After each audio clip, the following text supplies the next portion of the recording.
Okay, check one, check two. Welcome to the Cannabis Coffee Hour.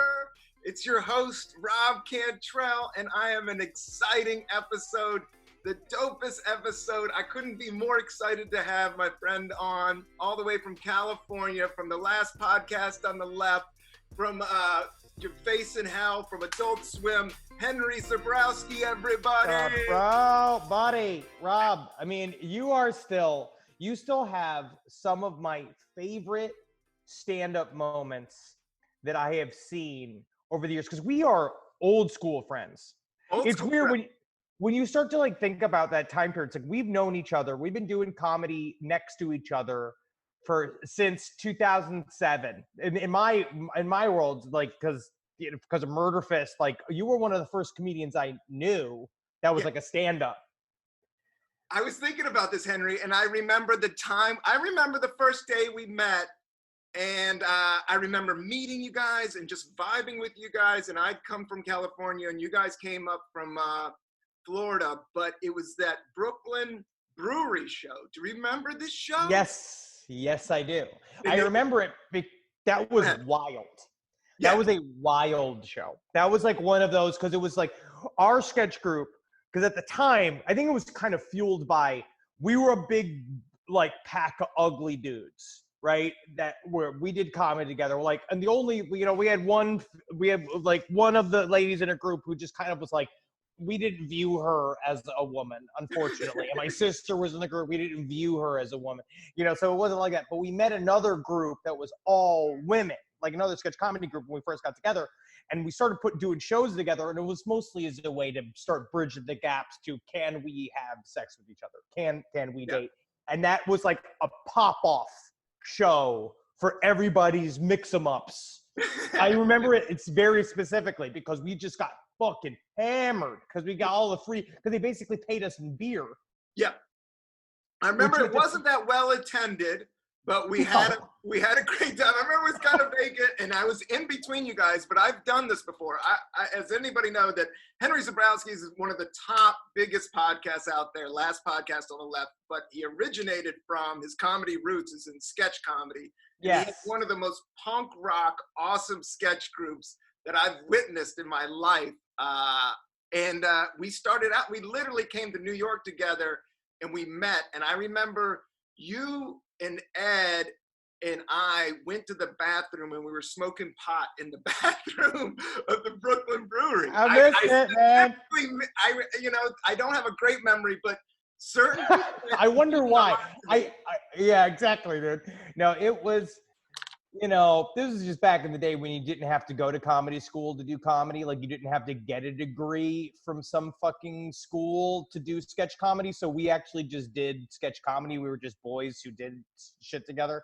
And it was nice to meet all of these people. And we kind of fit immediately into the world of stand-up. Like, we didn't understand the comedy school world of like improv and sketch, because we're like, no, all of our heroes essentially did everything they could to fuck up their lives before doing comedy, and everything was all about like hitting the world with a hammer. So like the old school comedy. So that's kind of was our thing. We fell into the world of stand-up very easily. But we started doing podcasts. That whole group started doing podcasts. Not Murder Fist, but I'm even just about all the stand-ups around us during that time period very early. I feel like you were, because did you ever do Brain and the Beast? Brain and the Beast. No, was that your first podcast? That was an old podcast with Holden McNeely and Ben Kissel and Sina Ghaznavi. We used to, because our buddy Sina Ghaznavi was like the guy that was like, podcasts are going to be a thing. Like, we're going to start doing internet radio. He's awesome, yeah. Yes, but he started doing it like 2009. Guy. Yeah. What? He was kind of your tech guy, right? No, Shino was just my buddy who did a lot of drugs, and is now one of my best friends in the world. And he's just one of those guys who's kind of always had his finger on the pulse. Yeah. Of like of those things. It was way before the wave came. It was like 2009. Yeah, I had one early on called Brooklyn Radio, even back when we were doing that sketch, and it was with a bunch of DJs. It was before it was podcasts, but it was internet radio. and it was called R&R, and I had a guy spinning old school hip hop, and I would be smoking bongs and hanging out with Rondell Hartley, who's this like, comic from Brooklyn, born and raised, was kind of in more of the Def Jam scene, but awesome, cool, chill dude. He opens for Tony Woods. He's still my friend. We're still the same, but we had a blast with it. But it took so much, as you know, like it is like a constant. This is my 73rd episode, and I kind of did it all on my own, taping on my phone, doing everything myself right now. Oh yeah, buddy. I mean, we're still in that place. Like the last podcast network is still just like, it's me, Ben Kissel, Marcus Parks are like whatever the heads of it, but it's our employees. We have like 6-7 employees that we're just putting this all together all the time. All the time, and it's always changing. And that's what I thought about Murderfist, and you guys were as punk rock as it gets, and I know, and you're inspiring as hell in terms of, because I remember where you guys came from. And I think you probably want to talk about the UCB kind of falling to the knee, like falling to the side here in New York. Like you guys were kind of shunned from like the improv community. Yes. I never got into the cellar. Like I got into the cellar, but I still am trying to figure out my way and figure out my voice. But I always look to you guys and I'm like, no, I remember when they weren't in. Now they fucking own Spotify right now. It gives me such, like, you guys just owned it, man. You owned who you guys were all the way. All of the no's. What do we learn about no's? I feel like in my life is that they are all some of the more important lessons I've ever had. Like all of the things, every single thing I was shut out of, because we were that's why we got along with stand-ups, I think, as a sketch group, because we were like, we love the community, but also we were like, we handle our shit. We have a vision of what we want to do. So, and we came out of the box with it. We knew exactly what kind of sketch we wanted to do. We knew how we wanted to do it, even though like at first we sucked. Like at first people you'd have a couple of moments where you're making the audio, you're actually connecting with an audience, but then, and then you eat shit. But we weren't like afraid of the eating shit part, right? We knew that, we were kind of the opposite. We actually liked to bomb, because then you started to know, like, now we're punishing an audience, and we will just punish you because we were angry young people and had wanted to do that. Yeah, I was the same way. A lot of people wigged out about bombing, and I always found it, not now because there's, money involved in now shit. Bombing is not, I don't want to bomb anymore. Yeah, no, I'm sad that I don't want to. Yeah, word on the street, it sucks, but in my youth, I really did have, I would walk up on stage like, I really don't care what these motherfuckers think. Like, but that was you made beautiful moments, though. Yeah. Then you make beautiful moments because you are truly free. But then when we first went to the UCB, and I remember the first things of them being like, essentially, like, you got to pay to play, and we didn't have any money. Neither, yeah. I mean, like, we didn't have this fucking extra money. I don't know where all those people got that extra money from. I guess lucky. I think they're very lucky, and they should be very fortunate, but feel fortunate. But we didn't have this money. And then they also were like, and here's all the reasons why what you're doing is wrong and why we are the only people who know what's correct. And so they tried to and for a second we're like, can we be molded?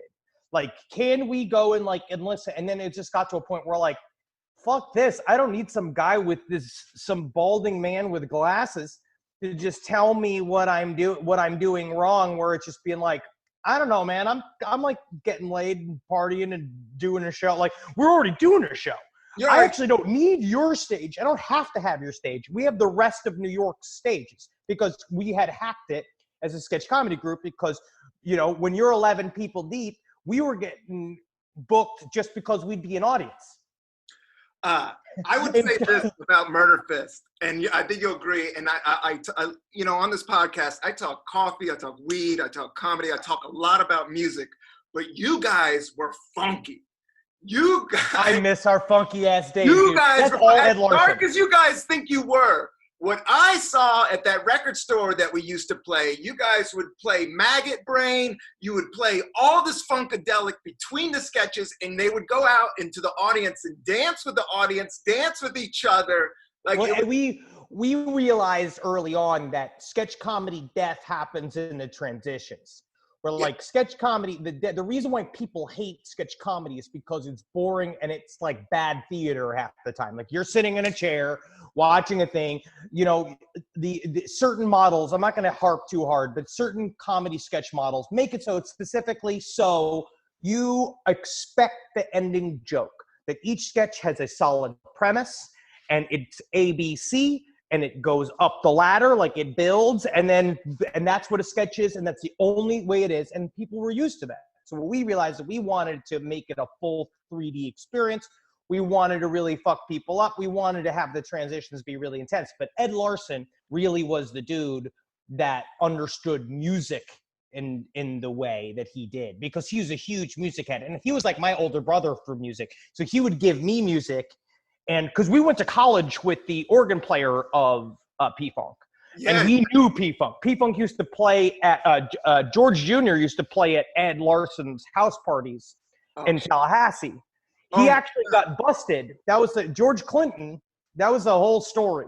Where George Clinton, like, Eddie used to throw these massive keg parties, these funk parties, right? Yeah. Where various people used to come in because Tallahassee was a locus for P-Funk. Let me just tell a little people about Ed. Ed Larson, it was in Murder Fist, but he also writes for Jeff Ross, and I wrote a script with him, but he's like... Yes, that script is also hilarious, and honestly, still viable. Like, I honestly think that there is still something to that, because, especially now, well, I don't know if we could even talk about it, but the idea of, like, basically it's like two dudes inherit a weed farm. Like it is that's the essential log line. But I love now all of the Murder Mountain shit where you can also play with the holdouts, right? Because now Humboldt is a whole world of like people that refuse to go legit because they like the outlaw lifestyle. Yes. Did you watch Murder Mountain? I talked about it on this podcast, dude. Yeah, dude. I went deep. Like everybody was yelling Tiger King, and I was like, yo, the ZZ Top documentary is ill. I love the ZZ Top documentary because the ZZ Top documentary made me realize, like, they were like kind of like weird art outlier nerds. Yes. Where they came up with the packaging thing. Like they came up with a vibe, which then I learned about that with the Ramones. They were also like that. I didn't know that too. We went in Berlin, I went to the Ramones Museum. I didn't know a heck of a lot about them, but knowing that they were like composed, like not composed, they used to fight and shit on stage, but the vibe was set and the costumes were set. And I know what you're saying. They had like a perspective. Yeah. They like a lot of these early punk bands, and they had like an art thing going on. They had like a uniform, and they kind of were characters. Yeah. And that cut through the noise of everybody else, because everybody else is just trying to be cool. And then these guys like ZZ Top, essentially, to equate the two, like they cut through because they're like nerd cred allowed them to do it, because they realized like, hey, why don't we just trust the things that we like and what the thing that sounds right to us? And yes, it's going to lead to a 50 no's, but the one yes that comes opens a huge door, because then you're the only one offering that product. You're the only one doing music that way. I will say about this, this is my theory, and you guys come from, the Florida in Texas are still the South. They're not really the South, but I'm going to tell you. They're not really, but they are. South, but they are the South in terms of rhythm and funk. Like if you get like the drummer for the band, Levon Helms, like that delay, that like it's because it isn't. Yeah. Yeah, dude. No, it has a little bit funkier than anybody from New York or LA. There's something down there that's a little off. There's a little bit of a swamp vibe. It's a weirder place, but hotter. I actually don't know where George Clinton's from. But all right, so he's from Detroit. Detroit is a funky town too. Well, that's where the funk comes from. That's where it comes from. Yeah. And then when you go over there too, and you really feel like, even in Detroit, it's like, man, oh man, like I went, we did a live show out there, and I was partying, like we didn't really have time to hang out. But I was like out there at night, and I was like, man, this place is it's for real. I don't even think it's not even that dangerous. It's just kind of intimidating. Like Detroit is like a place where you really need to like find your rhythm and not give a fuck. Like it reminds me of coming up in New York. It's the same kind of thing where like now New York is I don't mean to insult, but it's a giant mall, especially Williamsburg. It has become a mall for Europeans in that section of town. But it used to feel like you had to keep your head on a swivel. Yeah. You got to be a warrior and to fight for what you wanted. And like Detroit seems to be like that, where you have to like go find your shit. And there is a ghost town. There is like an old Americana. Like my mom's from Lansing, and like half my family's all from Michigan, so I spent there. But there's blocks and blocks where it's just vacant. You know, there is like a dead America vibe, and like, you know, it just feels like Escape from New York in some of those.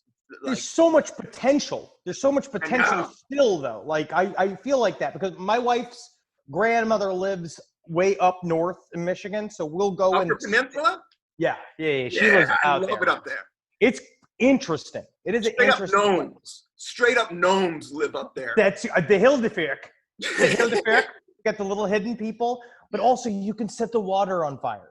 Yeah. Which is very scary. That is very, very, very scary. Yeah, the whole Flint thing. There is that right-wing thing that goes on up there, but they're also getting hit hard by all this fucking plague business too, and it all comes from this bullshit. It all comes. But what's blowing up out there is the cannabis industry, and I think a lot.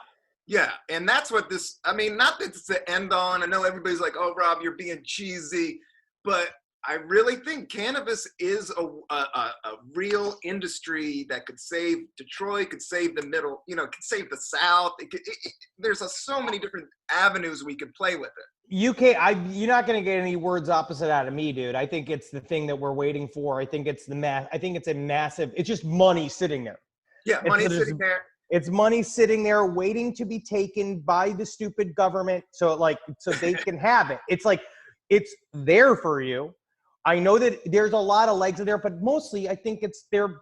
People still can't get over the stigma over succeeding the war on drugs, or like saying that, yes, we now admit that weed is the same as booze.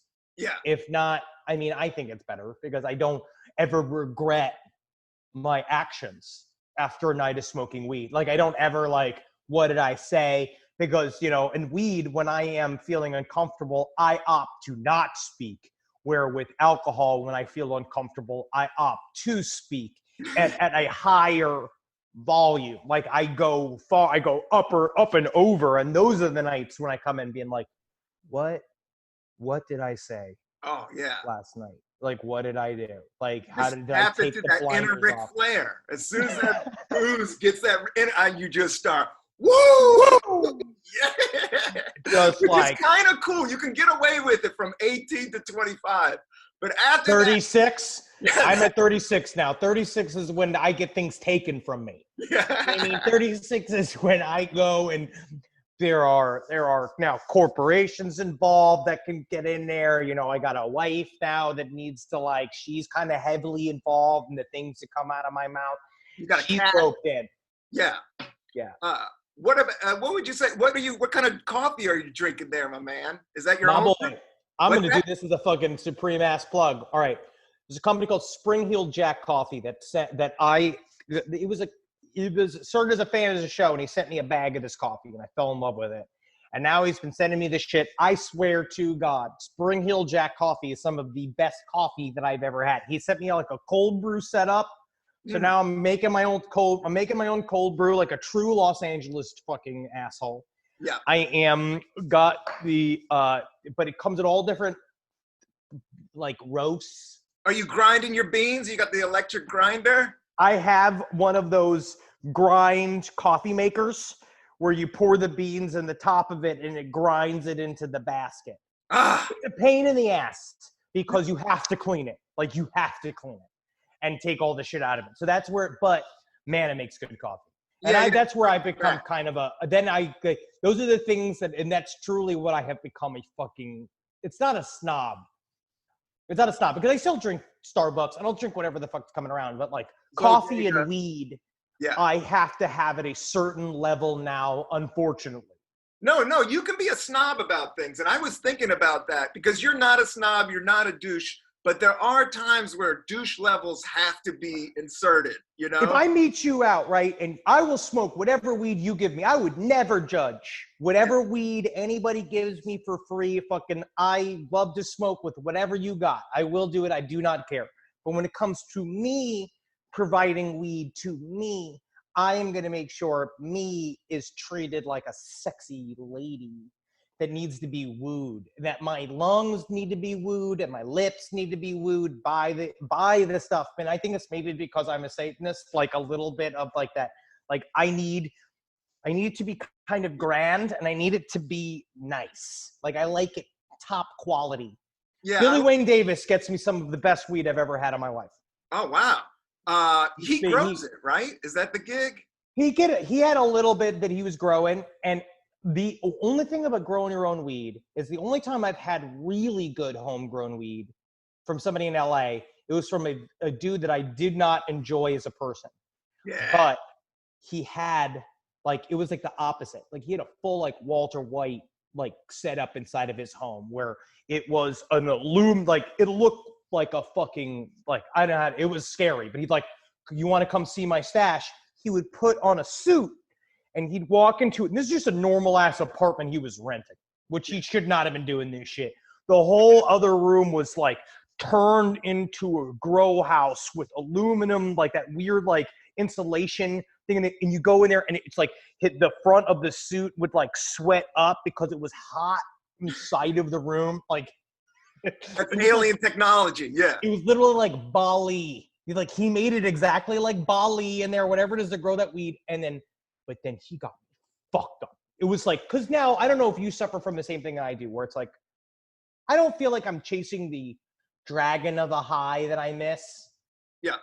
Like, it's not that. I don't need to be higher than I've ever needed before. I'm actually very happy with the level of stone that the weed gets me because I don't need to fall apart. I don't need to always have an experience where I'm like, what if I slip between atoms? Like those kind of thoughts. Yeah. But he got me, I forgot what he had. It was a type of bong that I haven't seen since, where it was basically dabs. He made his own dabs, but it was an electric dab rig. Yeah. Where he had this thing, and it's like, you'll see I forgot the name of it, but he had this essentially like a wire. It's like a thing that he rolled around the rim of the thing, and then it like baked it from the inside, and I got fucked up. Like I was just like I was scared of my reflection in the mirror. You got to respect it. I always say the thing about cannabis that taught me is less is more. Like if you're doing it all the time, every day, like what it taught me was, and I think that's with everything, you know, it's like when you eat, it's like, you don't even taste the food anymore. It's like everything has like, you got to find that middle. My parents I think I grew up with sort of a scarcity idea, right? Because my parents used to talk about how we're going to be in the poorhouse. They used to say all these kind of things. And I think that Same. It's very intense, but I think that I took that into my young adulthood, meaning like I got to eat as much as I can, I got to drink as much as I can, and I got to smoke as much as I can whenever I can. And that's what I did. I don't know when it comes back around. Yes, exactly. I need this shit now. And now that I kind of am in a better place, I think that it is that idea where like I honestly get the same amount of high and feel better if I just do because I smoke weed during the day sparingly. It's mostly if I'm at a high, like weekends, I normally will I wake and bake and I'll do whatever and I can hang out. When I don't have responsibilities, if I have a day off, I don't do anything, right? Right. I can do it, which is honestly was very rare until this time period. Now it's like my schedule is more normal. My schedule is more Monday to Friday than it's ever been before because it's like we got to work and then, then there's just nothing to do on the weekends. It's not like it used to be. And you're a great actor and you're hilarious. And I would put you in everything, my man. I'm sure you're going out. One day. Well, I did a couple auditions so far, but they're just gonna sit and they're all gonna be thrown out until they figure out what the hell it is that they're doing after. No one knows how Hollywood's gonna open it back up. My brother like works for the government. My brother's like a straight lace dude, but he consumes a lot of media. And he turned me on to this movie, and you're in it, and I haven't seen it, but he loves it. He thinks it's the funniest movie ever. D-Train. Yeah, dude, it's a good ass movie. I mean, my brother has good taste, but he's just a weird movie. Dude. He's like, nobody's seen this. This shit's funny as hell, man. You gotta watch this. Jack Black was fucking hilarious and also one of the coolest motherfuckers on the face of the planet. What about talk about one of those dudes who's a movie star and he says hello to every background actor. He does a bit with everybody. He's just one of those fucking killer ass dudes. And that movie was because that got me the experience. There's a story that goes with that movie too, because and I'll get back to just how I literally just go, I smoke two hits on a pipe now. I go and then that's what I do. But in D-Train, so I booked this movie and I'm supposed to go to New Orleans, and it was supposed to be shot over Mardi Gras. And I arrive in New Orleans and they say to me, hey, listen, the funding might be falling out for this movie. This is I just arrived, right? And they're like, so we don't know if we're going to be shooting. We don't know if what's going to happen. And so I was just like, so what do I do? They're like, well, technically you have a hotel room paid for the next 10 days. And this is the first weekend of Mardi Gras, and your hotel room, it was one of those, it doesn't happen like this ever again. It doesn't happen like this twice in a row. So my hotel room was right on the parade line. And so it's so what do I do? They're like, well, we're not going to know anything until Wednesday. I arrived on a Friday. They're like, so just go do New Orleans and then we'll figure it out. You know what I mean? Because I wasn't happy with my ex at the time, and I really didn't want to go home. I'm not going to fucking go home. I got all this free shit. So I just did Mardi Gras alone for 5 days. And I got, they ended up getting the funding back up, but I got viciously, some form, I didn't know what was happening, right? So so 5 days of crazy partying. Yeah. The movie's on, right? They're like, movie's on. But just because, so Jack's in town, he finally got into town, and he wants everybody to go out for oysters tonight. We're all going to go hang out with Jack. And I was and I'd already been drinking for 5 fucking days, right? So I was haggard. Sweating, yeah. The whole thing. I go into this dinner, and as we sit and the oysters come, I feel the whole thing fucking drop, right? My whole body is fucking dropping. And it's all the producers of the movie, and I'm a young man. I don't know what the hell I'm doing. You know what I mean? I'm fairly green. I don't know what the hell to do. Yeah, these are powerful. So it's excuse me, I had to go and I am just vomiting and throwing up in this very nice neighborhood. I am dying. It's some kind of flu. I'm white. I'm white. And I had to go back to the dinner table, and I just acted like everything was cool. And I was trying to eat oysters and shit. Trying to be cool, because I was I'm eating one of my comedy heroes. Yeah. I needed to show him I'm down, even that I'm not an asshole. Yeah. And I just and then finally they're like, we're all going to get fucked up. You guys want to go? And I was like, you know what? It's probably good if I should take a nap. I should really think about my part. I was trying to act all serious like an actor. And then I just sat and just shivered alone in a hotel room for 2 days as whatever that shit is worked its way out of my system. Yeah. You got a hold of something funky. Yeah. It was bad. And then, but you made the film and you made the shoot, and that was one of your, that was a major role in a major film. That was great. Those are great. You worked with Martin Scorsese, though, before that. You worked in The Wolf of Wall Street. I did a lot of stuff where people were slumming. You know what I mean? I did a fucking movie that the whole movie was called God's Behaving Badly, and the movie had Sharon Stone, who I got to make out with, Felicia Rashad, John Turturro, Edie Falco, Christopher Walken, Oliver Platt. It was this insane cast, and it was so bad that it was thrown out. It won't ever be seen by the light of day. So I've been there for a lot of times that celebrities were embarrassed. Scorsese was that was just a moment in the sun that just doesn't happen again. That's just one of those where I didn't understand what I was into until afterwards. And then I was like, oh shit, now it's over. Yeah, art's like that, and that's what I'm trying to like. I've been meditating and and eating edibles and all that. Yeah, dude. I get to my year. I actually started off this whole year about this idea of like seeking knowledge. Because I'm very deep into the Dune series right now. I've been reading a lot. I've been reading that. See, I've been fucking locked into Dune. I'm finally on book 6. I'm almost done with it. But the 4th book, God Emperor of Dune, is all about like it's hard to describe. I don't want to spoil it for everybody, but basically the main character of book 3 turns into an immortal worm lord. And what this guy does, what he talks about all the time is about seeking knowledge and about how like the one term that I love is knowledge exists of the uncertainty.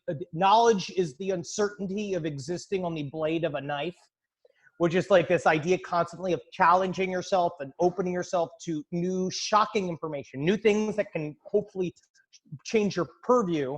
So this year was supposed to be about me expanding my consciousness. That's what I wanted to do. Right. And what this opportunity, this is the one thing I would call this the plague of vague opportunity, is that it does give us the time forcibly to look inwards and like what can be in that will satisfy what going out normally used to satisfy. I'm used to the noise and the fun of being outside of my home, but technically it's a distraction. And why do we need it? Yeah, 100%. It's 100% a distraction. You know why we need it? It's because it's fun. It's fun. The interior searching is actually very difficult. It makes you upset sometimes. Yes, it's hard. But the less you think about it, and the same thing with art, like you can have everything lined up and tune it just right and have the thing, and you just crush it. You just don't know. The only thing you know is to put it out. Like you didn't know last podcast on the left was going to make you, It was the opposite. I was told by every person in the world, by my agent, my ex-agent, told me how we'd never make money. Even my manager took him years to get him to listen to the podcast. He had no fucking clue. He was just like, whatever. And then it wasn't until our Patreon numbers started climbing that like my manager showed me like, so tell me about this podcast. And then like and I was just like, bro, we've been doing this for 7 years. I've been telling you that it's like, because we now I just started a Patreon, so we gotta get people on there. But I don't want to be cheesy about plugging. But you're 100% right. Like you didn't see this coming. Patreon is way more normal now than it used to be. In the beginning, even I felt like we're begging for money. It felt like a thing. But you're like, now it's so normal. Now, what's weird is that because there's a vacuum of responsibility at the top of this country, everybody is now got a real responsibility kind of like fetish, like people really want to. So, what it works is for artists is that I think people realize you got to pay for your art, and you got to help these people. We're not just jesters for free. If you meet me in a coffee shop, yes, I'll be a jester for free. You don't have to buy me a cup of coffee for me to joke, because unfortunately I can't not. Yeah. I seek to joke at whatever human I see in the street. So that's just going to happen at you no matter what. But I think people realize like how they kind of, if you want good art, you have to the way you help us is by tossing us a couple dollars. Yeah. So that we can continue to do this without worrying about if I'm going to eat. But we can do it for, these power centrals like Brooklyn. I do still love living here because I like to walk. That's why I don't own a car. That's what keeps me young, is that I'm No, buddy. I miss that about New York so much because it's so hard to walk here. Yeah, so LA. Because I miss it. I truly do miss it. And especially now in all of this fucking garbage, right? So all of LA is like, the one thing in general is that LA apartments are nicer on the whole than New York apartments, right? So it's a little bit more livable inside of an LA apartment because there's a little bit more room. Where like New York apartments are like, get out of here. Go be in New York. You know what I mean? Like, why are you home? Get the fuck out of here. And so but now I'm like, the parks are too full because everybody's in their parks. Everybody's just like doing group workouts. And I was like, guys, first of all, I'm not sweating into a mask. I'm not doing it. It's crazy. Yeah. So I'm literally walking like next to the highway, just wherever there's no people. But just like I'm fucking Michael Landon, like just wandering the byways of America. And I was like, it's mostly just because I'm like, I'll do yoga because I found yoga this year. Yeah, Hardcore. yoga's great. Stretch it out. Stretch it out. That's I helps. saw Wild Country though too. Did you see that one? Wild Country is good too. And David Koresh, like you guys go into all this dark material, but yeah, dude. But you know, I take a lot from cults. My thing, and I've been talking about facetiously on last podcast, but I don't really consider that facetiously, honestly, is L. Ron Hubbard was like right in many ways. He figured out how to really flip that into a business, and L. Ron Hubbard actually, of all of them, had the purest intent, which was just to make money. It's weird how that's pure, where like David Koresh just wanted to, like, I'm watching the new Waco series on Netflix, and they totally just like gloss over just being like, you cast, like, I think there's a disconnect where you look at that series and you're like, you cast a 30-year-old woman to play a 15-year-old girl in that movie. So in the show, you're like, oh, you know, that's his child bride, but she's got full breasts and the body of a 30-year-old woman. You know what I mean? She's got a 30-year-old woman's body, right?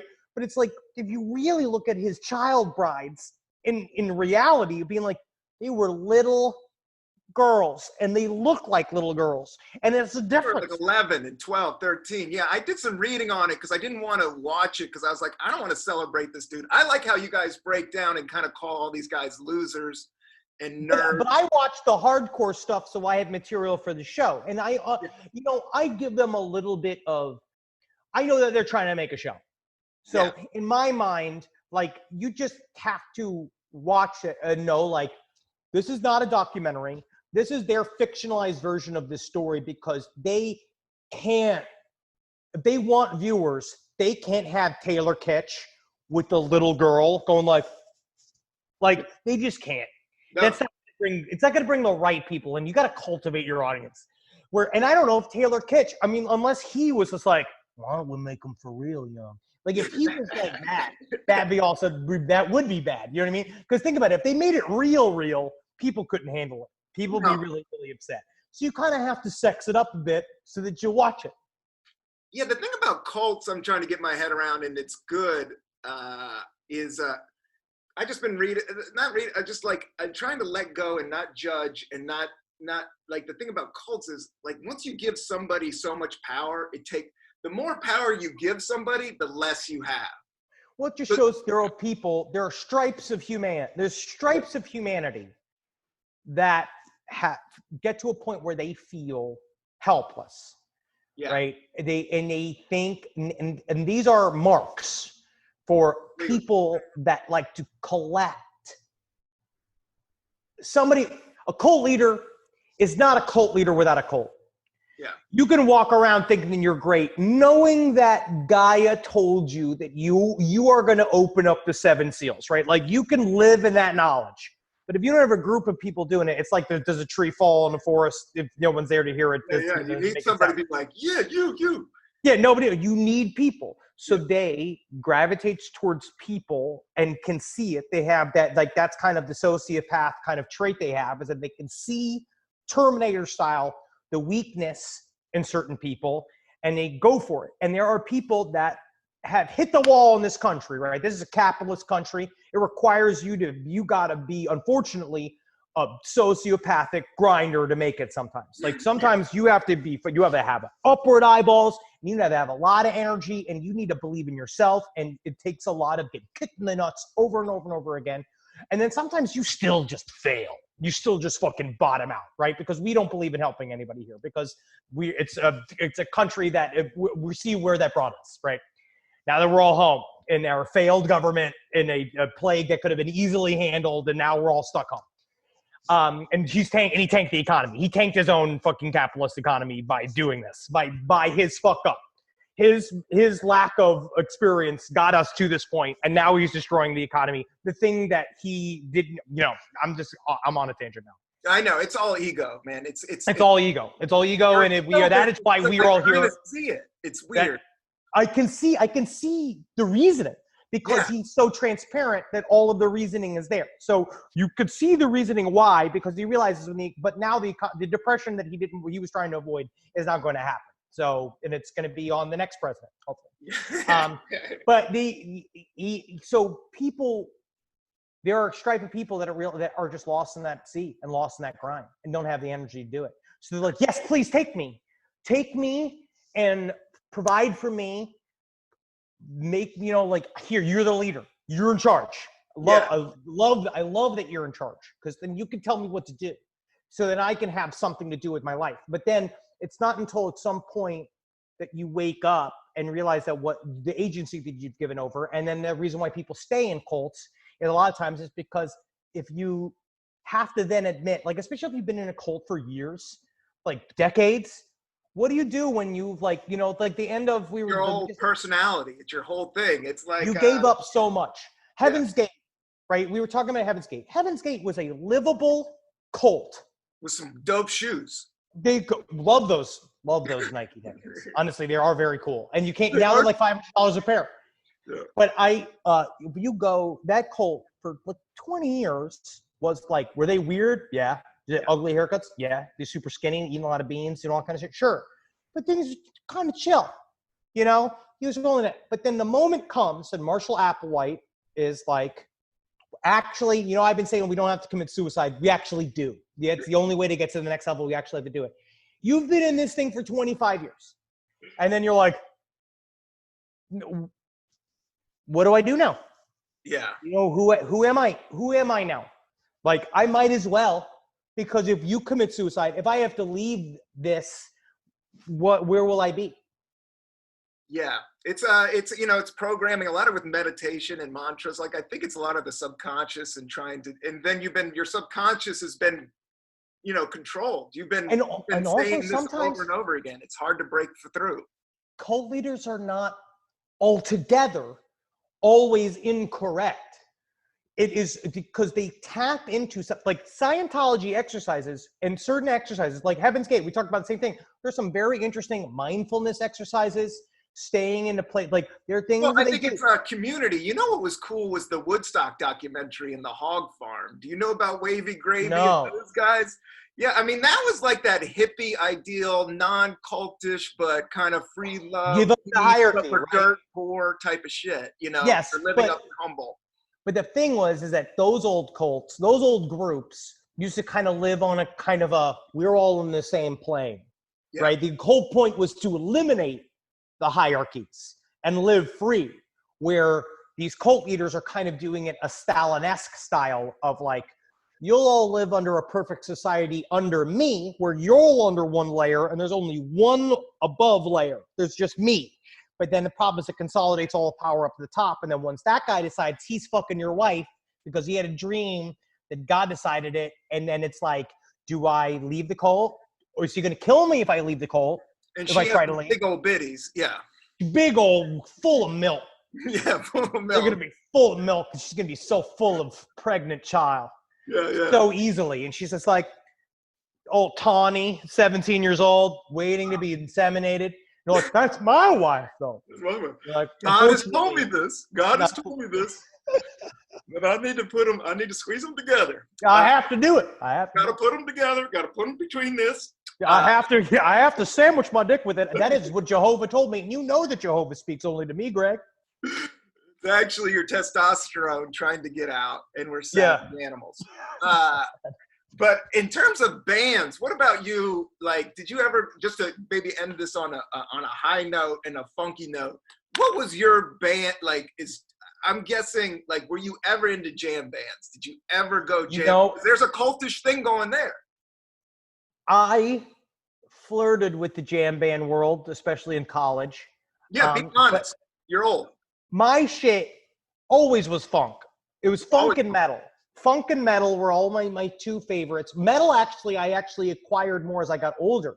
Because high school, like, I like more and more metal as I've gotten older. And I think because it's just something else, there's something I needed from it. But soul and funk were my favorite genres of music for forever. There was a series called Eccentric Soul that had like 10 CDs that was this beautiful introduction to like everything outside of just the main like Atlantic record scene. Like there were Stax, right? All these other groups, but soul was highly regional back in the early days. So you'd go and you'd see like the Arizona scene. There was like one CD of Eccentric Soul that was like the fucking like Chicago scene, and then they had one that was like the Deep South scene, and then they had like a California scene, and all this, which was highly interesting and just gets into your soul. But Parliament Funkadelic is still my favorite band of all time. That's awesome. Because I've seen them. Parliament Funkadelic, yeah. And it makes no sense, but it makes every sense. Like, I really think the best art isn't the dressed up, like the more I get down to it is like, the most prolific stuff is the most simplest shit. And funk, I want you to make me feel good. Yeah. I want you to make me feel good. You could even say that, you know, I've learned things from the lyrics of Parliament Funkadelic. Oh, yeah. You know what I mean, like, fucking the Maggot Brain, I've had some of my most profound moments in my life to that album. Like, and it all involved a lot of drugs. Beautiful album. Maggot Brain is one of the most, it's better than Pink Floyd. It's I don't know. That's my thing. It's like it'll definitely take you there. It's a deep album. It's a very deep album. Yes. And I think that what people then say about funk quite a bit, I think that it gets derided a lot as a simple dance music. Yeah. But it's like, for me, funk is deep.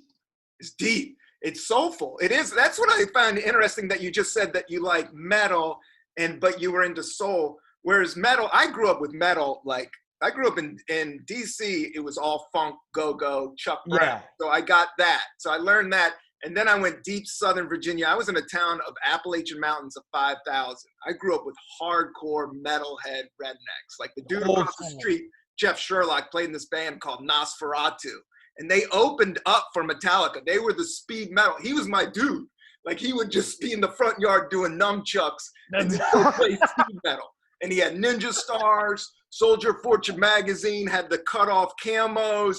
Oh yeah, dog. Rednecks. He was like he was like the dude in Beavis and Butthead that was like the cool guy, like they all worshipped. Yeah, yes, yeah. But I went and saw those shows. I know he liked me. I was friends with him. I was friends with his little brother. So I was introduced to metal really early. Like I saw like early speed metal Metallica tapes. But the thing about metal, there's not much soul in metal. No, well, metal came from me. Metal hooked into something else into my mind that was more of a warrior mentality. Like it was way more of a like, and it kind of like equalized me at times of high anxiety, very intense metal. And where it really came out of is that we did an episode on the Norwegian black metal scene and the murders that happened into it. And I kind of fell in love with black metal doing it because it's the punk rock of European metal. It's like highly emotional, fucking with the rules, all different styles, like kind of seeing what works, highly experimental and strange. And like that's what I like. It's the kind of unexpected, like, oh, there's actually a beautiful melody in here. There's like a thing in here that's actually like there's stuff in here inside of the like there's something like funk. It's the same thing on the exterior. It's just noise and insanity. And then you look past and you're like, there's actually something deeply empowering inside of this that is like calling to me. Well, it's technique. Like as goon meathead as it is, it's highly technical music. It's like it's high end. It's not like strumming 3 chords. You're riding the lightning. Like these are very hard songs on Guitar Hero. Yeah. It's a lot of fret work. No, it's there. You know, that's the close I get. But I am not as my problem recently, honestly, is I've become very, very stodgy with my music. I listen to the same shit over and over and over again, and I don't know why. I got to break out.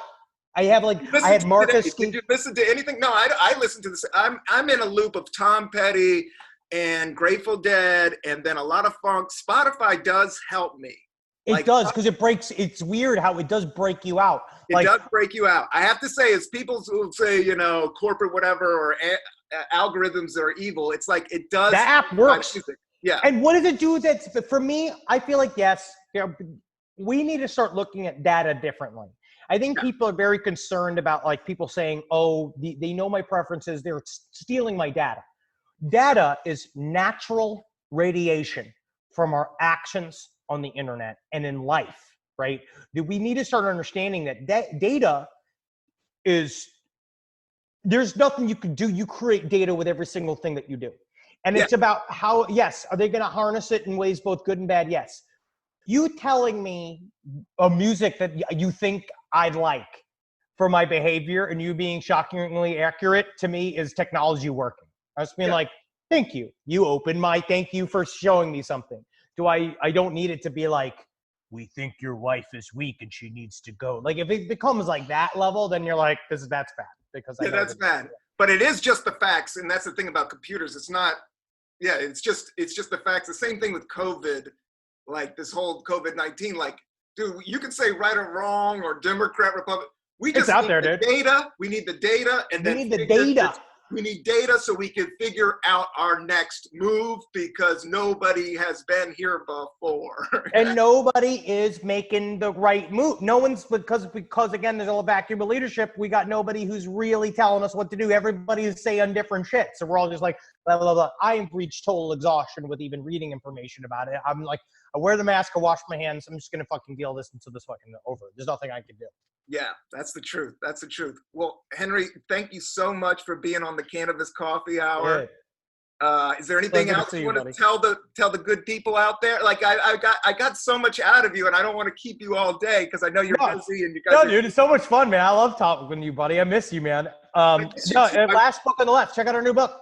Yeah, your book is just killing it. And you guys are touring, and I love it. And I've been listening to the episodes. Are you going to do a day? Have you done a Koresh one? You guys have you done a Koresh? We did Waco. Yes, we've done Waco. We did it twice actually. We did it once, and then we redid it.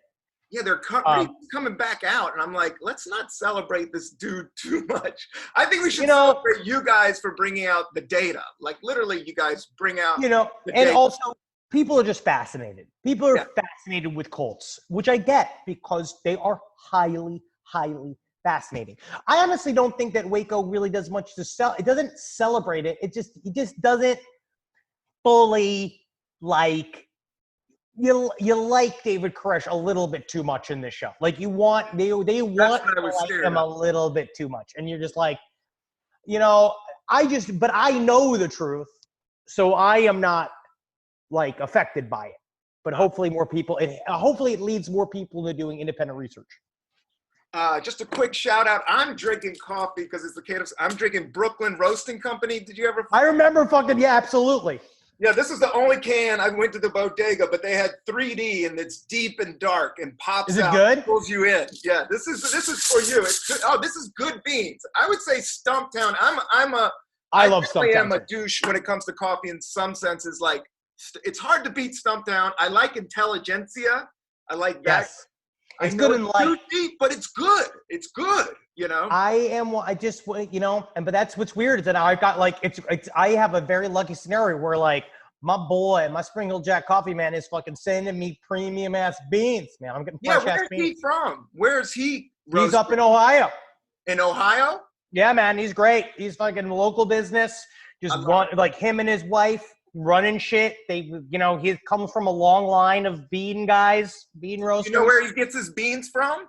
I forget. I know that it's somewhere. It's like right next to Blood Diamonds. Yeah.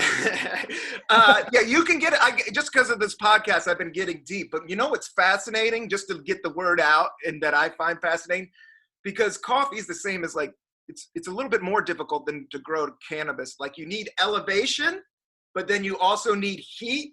So you need mountainy. Yeah, no, it's very specific. But do you know the two places in America you can grow coffee? Where? Hawaii and Puerto Rico. I would fucking love some Hawaiian coffee. Yeah, Hawaiian coffee's bomb. And I've never had that too. Where do you get Hawaiian coffee? They have it. You got to look around. It's a little bit more expensive. It's called I tried. But it is go out and get yourself some Hawaii. But I like Hawaii. I think we should support small business. I think small business is the lifeblood of this country. I think middle class is the lifeblood of this country. I think small business all day. But my only thing was like, we're getting these beans from all these different countries. Puerto Rico needs money. Let's make Starbucks buy from Puerto Rico, That's a great idea. That's a fucking great idea. Yeah, or Hawaii. Let's get that money rolling in instead of like Ooh, going. let me look this up. Maybe I'll get myself some Puerto Rican coffee or some Hawaiian coffee. I would absolutely love that. And same thing with that sun-grown weed too, man. The outdoor weed is just so much better than the So much better than it being like inside and in a basement. It comes from the particles of the sun. The sun like gets into it. Yes. Au natural. Yeah, that's my best, is just a big old spliff. Like, I've been to Jamaica a few times, and that's what I like. I don't need it super powerful. I just need. I like a nice, solid, friendly buzz. Yeah, friendly buzz. Yeah, to get through the day, look at a flower, check it out. A little smile, seek a smile. Yeah. All right, Henry. Thank you so much, man. I appreciate Hell yeah, buddy. Hell yeah. I love next time I can't wait to see you, man. Hi. Yeah.